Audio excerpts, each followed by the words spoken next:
Ustadz, kemarin cukup menarik perhatian tuh Gus Menteri Agama, Gus Yakut. Kemarin dia kasih sambutan di gereja mana di Surabaya? Mawar Saron. Iya, Mawar Saron. Iya, di peresmian gereja Mawar Saron di Surabaya. Yang ngomong ya banyak hal sebetulnya yang udah sering dibahas, tapi yang menarik perhatian saya itu, dan kayaknya banyak orang juga yang lain, dia menekankan di situ salah satu poinnya adalah Kementerian Agama adalah kementerian semua agama, bukan cuma milik satu agama. Betul. Ustadz, menanggapinya gimana nih? Ya memang harus begitu. Kementerian Agama itu kan di bawahnya itu kan ada Kristen, ada Islam dan lain sebagainya. Yang diurus itu kan agama-agama yang diakui oleh negara kan. Ada 6 itu kan. Ya memang harus seperti itu. Tidak boleh ada diskriminasi. Dan saya berharap ucapan itu betul-betul menjadi modal untuk bersikap objektif terhadap pemeluk agama apapun, kepentingan umat agama apapun gitu. Lagi pula anggarannya Departemen Agama juga Kementerian Agama itu juga kan dari pembayar pajak yang juga bukan orang Islam semua ya. Anggarannya jadi ya sah-sah saja bahwa dalam tubuh Kementerian Agama itu lebih banyak divisi yang mengurusi keislaman karena itu fakta sosiologis mungkin bahwa mayoritas ya, tapi praktiknya harusnya memang tidak membeda-bedakan. Nah itu menarik, saya juga akan menyimak pidato Gusmen. Nah termasuk soal izin pendirian rumah ibadah, tempat ibadah itu dia berupaya untuk mempermudah. Selama ini izinnya itu ke beberapa lembaga gitu, saya lupa. Tapi kali ini cukup izin ke Kementerian Agama. Nggak perlu ada gitu, FKUB dan lain sebagainya. Gimana menurut Ustadz? Ya bagus, memang orang itu kalau ingin mendirikan tempat ibadah, agama apapun harus dipermudah. Betul. Cuma memang ada aturan-aturan yang perlu diperhatikan. Kalau memang jamaahnya itu sesuai kebutuhan, intinya sesuai kebutuhan, bukan sesuai keinginan. Iya. Sesuai, kalau memang itu sesuai kebutuhan ya nggak ada alasan untuk dihalang-halangi gitu. Umat agama apapun orang gitu. Butuh kok. Orang butuh. Kalau keinginan beda. Beda kebutuhan dengan keinginan. Sebetulnya orang tidak butuh, tapi hanya ingin, gitu loh. Kayak kita makan lah. Kita makan tuh butuh, tapi kita punya keinginan makan lauk ini, lauk itu, lauk itu. Nah, kalau keinginan itu ya boleh dituruti, tapi juga boleh tidak dituruti. Tapi kalau kebutuhan ya harus dituruti. Apalagi itu masuk ke fasilitas publik sebetulnya ya bagian. Apalagi kalau keinginan itu kemudian agak sedikit membuat gangguan pada masyarakat di sekitar, ya perlu dipertimbangkan, dikeluarkan atau tidak gitu loh izinnya. Nah jadi kembali kepada pertanyaan mendasar, butuh atau ingin, nah gitu. Nah tapi ini aspek lain Ustaz. Ini Gusmen ini kan seorang tokoh Muslim. Betul. Terus kemudian mengasih sambutan di rumah agama lain, memuji-muji dan lain sebagainya. Dalam Islam itu gimana tuh posisinya? Bagus kita kan harus memperkuat hubungan persaudaraan antar umat beragama. Apalagi disadari kita ini sekarang ini hidup dalam negara bangsa gitu loh, bukan di daulah-daulah yang lalu gitu loh. Gitu loh. Kita hidup di negara bangsa, semua orang yang ada di Indonesia ini adalah warga negara. Statusnya sama, hak dan kewajibannya sama, dan kita harus memperkuat persaudaraan antar anak bangsa ini. Jangan hanya karena perbedaan agama kemudian ada sikap diskriminasi, kemudian melahirkan segregasi dan lain sebagainya. Makanya saya sering mengingatkan, agama itu jalan spiritual.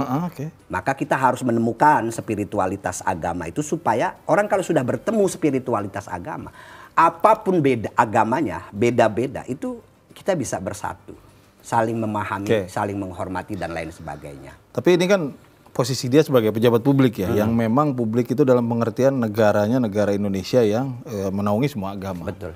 Tapi seandainya dia orang sipil ya, maksudnya tidak memegang jabatan tertentu, tokoh tapi tokoh misalnya ulama biasa. Kalau ulama sebetulnya kan nggak ada jabatan formalnya kan, tapi dia dihormati.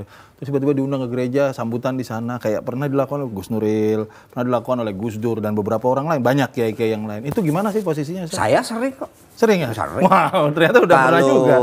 Kalau acara biasanya habis lebaran ada halal bihalal lintas agama, acaranya di gereja, saya diundang dan saya diminta untuk memberikan ceramah biasa. Biasanya acaranya jam 9.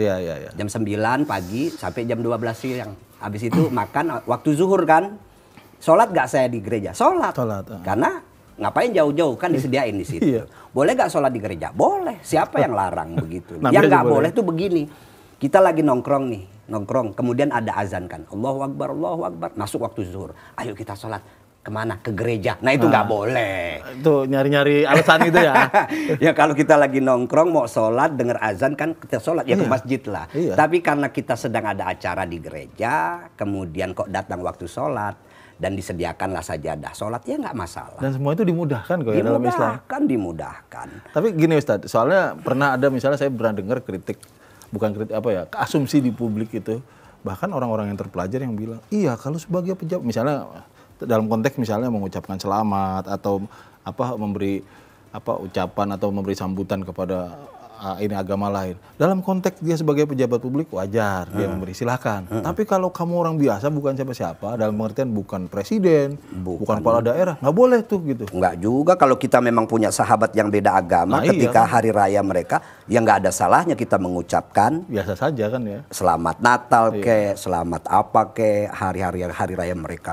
Dan itu sama sekali tidak mengganggu akidah kita. Kalau ada orang mengucapkan Natal nanti membuat akidah kita itu jadi berubah dan lain sebagainya. Halu itu. Iya. Nanti dibilang selamat nikah mau ganti istri kan. Jadi begini, sekali lagi saya ingatkan, kita hidup di negara bangsa, hubungan kita dengan orang lain itu adalah hubungan antar anak bangsa. Maka persaudaraan ini harus diperkuat. Gitu loh. Kalau gini kan saya gini lah Ustadz, yang saya ingat itu salah satu prinsip dalam Islam itu memudahkan kan. Betul. Yang saya tahu gitu. Artinya, tapi saya seringkali melihat orang cara memperlakukan sebaliknya gitu. Apa-apa kok ribet ya? Ini nggak boleh, itu nggak boleh. Gitu. Itu kayak pelajar kayak orang baru belajar silat juga itu. 1-2 jurus jadi kayak begitu. Kalau orang yang belajar agamanya lebih dalam, lengkap keilmuannya itu cenderung memudahkan. Bahkan cenderung dia akan berhasil menampakkan wajah Islam yang rahmatan lil alamin. Maka kalau ada orang teriak-teriak Islam rahmatan lil alamin, kalau yang teriak itu bukan orang yang memiliki wawasan keagamaan yang baik, itu sulit untuk membuktikan dia menjadi pancaran rahmatnya Islam. Gitu ya. Nah, rahmatnya Islam itu hanya bisa kita buktikan kalau kita itu mempelajari Islam itu secara detail, ilmunya mendalam dan lain sebagainya itu. Baru kita bisa gitu loh. Makanya pentinglah ada pesantren yang menyelenggarakan pendidikan keagamaan yang lengkap. Ya dari bahasa Arabnya, fikihnya, tauhidnya, kemudian juga tasawufnya dan lain sebagainya. Orang kalau belajarnya lengkap, insya Allah dan dapat dipastikan dia toleran, dia moderat. Pada dasarnya setiap agama punya lembaga seperti pesantren sendiri sedia. Betul. Misalnya ada seminari atau macam-macam lah ya, Katolik, di setiap agama. Ada frater. Maksud saya bahwa memang itu adalah lembaga pendidikan yang barangkali tidak semua orang berminat.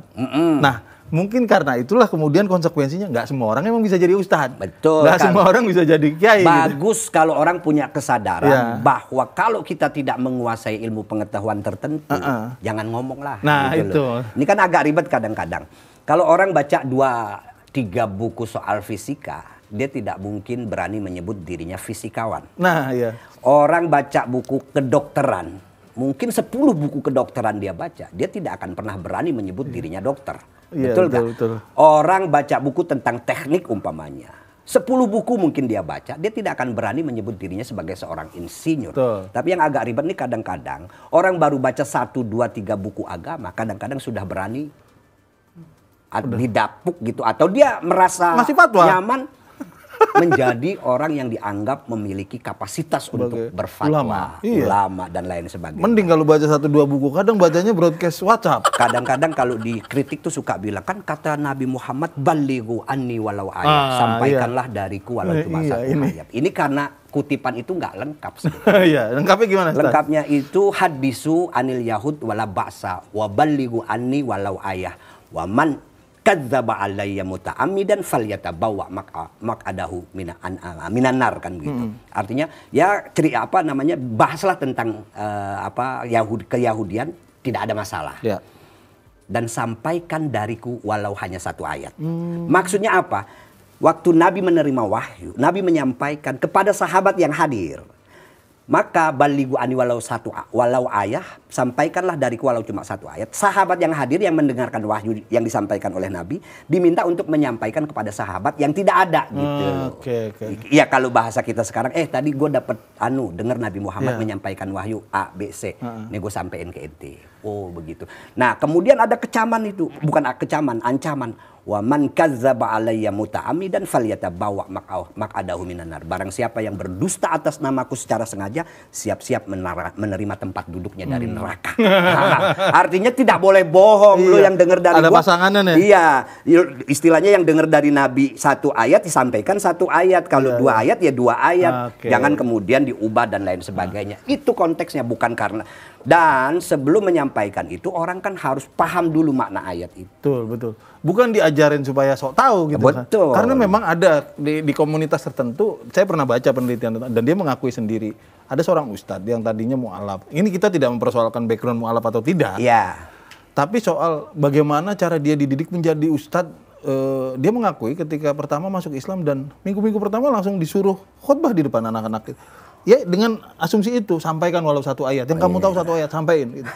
Ini kan ngajarin orang ya, tahu. Ya itu karena hadis itu dipenggal gitu. Orang nggak baca hadis itu secara lengkap. Kemudian sababul wurud kalau istilah hadis itu kan. Sebab-sebab Nabi mengucapkan hadis itu ada konteksnya apa kan begitu. Nah itu kan harus dipahami secara lengkap supaya orang itu tidak menggunakannya secara sepotong-sepotong dan secara keliru. Nah, gitu. Balik lagi ke soal Gus Yakut tadi yang sambutan di gereja, saya kira memang kalau kita lihat secara sekilas memang apa yang disampaikan Gus Yakut itu kelihatan umum-umum saja ya. Umum dan itu sudah biasa. Sudah sering. Tapi kalau kita ukur ke dalam prinsip-prinsip yang disampaikan oleh Gus Yakut itu, kalau kita ukur ke dalam kehidupan kita sehari-hari, sebetulnya kita bisa evaluasi sendiri juga ya. Kita sudah belum sampai ke sini. Hormat sama orang lain sebagaimana kita pengen dihormati belum? Betul. Padahal apa yang disampaikan oleh Gus Yakut itu ajaran yang sangat elementer di dalam Islam. Artinya apa? Memang Al-Quran menegaskan kita ini diciptakan itu beragam, berbeda-beda, baik suku, agama dan lain sebagainya. Nah, soal suku jelas, inna akramakum indallahi atqakum, kan? Yang paling mulia di antara kalian itu adalah orang yang paling bertakwa. Soal agama, lakum dinukum waliyadin, untuk kalian agama kalian, untukku agamaku. Clear. Artinya saling menghormati. Agama itu banyak dan semuanya beda-beda, bukan cuma namanya tapi cara ibadahnya, cara memandang, imannya, tempat sucinya, hari-hari sakralnya dan lain sebagainya beda-beda. Nah, di tengah perbedaan itulah lakum dinukum waliyadin. Tapi menarik begini. Ada satu ayat yang sering dikutip oleh Panji Gumilang. Oke. Nah, ini lagi ramai juga. Panji Gumilang pernah mengutip ayat yang bunyinya begini. Ya ayyuhalladzina amanu idza qila lakum tafassahu fil majalisi fafsahu yafsahillahu lakum. Wa idza qila suzu fansuzu yarfa'illahu alladzina amanu minkum walladzina utul ilma darajat. Itu secara harfiahnya begini. Wahai orang beriman, dalam kondisi duduk rapat, kalau diminta untuk geser sedikit supaya orang bisa lewat, geserlah. Kalau diminta untuk berdiri supaya orang bisa lewat, berdirilah, ya kan? Supaya orang bisa lewat.